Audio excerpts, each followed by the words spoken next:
Fino al 9 agosto la caserma Montegrappa sarà per loro casa, scuola e famiglia, assieme a tutti i luoghi della guerra che visiteranno in montagna, compreso il pellegrinaggio del 2 agosto in cima a Grappa. Sono una cinquantina i giovani di tutta Italia tra i 16 e i 20 anni che partecipano al camposcuola alpino a Bassano. Quando si è aperto il portale per iscriversi al camposcuola di Bassano, in 12 ore è stato praticamente completato. Questo è motivo d'orgoglio, ma soprattutto va a certificare il buon lavoro che da anni, da 5 anni a questa parte, questo camposcuola a Bassano fa. Anche dai genitori arriva un generale consenso all'iniziativa. Non è che abbiano tutto facile.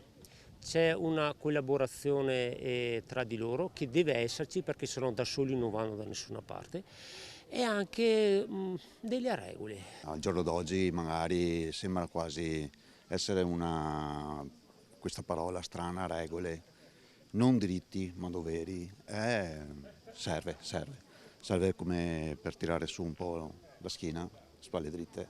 Mia figlia ha già fatto un campo 2 anni fa a Pienezze, si è trovata bene, ha avuto una bella esperienza e voleva ripetere questa una cosa più radicata in caserma. Ecco.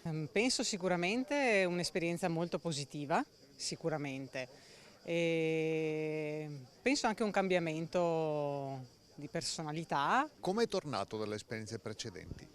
Beh, positivamente, sì, no, si vede il cambiamento, diciamo. Ogni anno non vede l'ora di venire ai campi anche precedenti che ha fatto tanti amici, lavano i piatti quando tornano a casa qualche volta. Come si augura di trovare suo figlio fra un paio di settimane? Fatto e imparato. No, è un bravo ragazzo, però diciamo che qua, da come mi spiegava il signor Francesco, c'è tante piccole cose da imparare.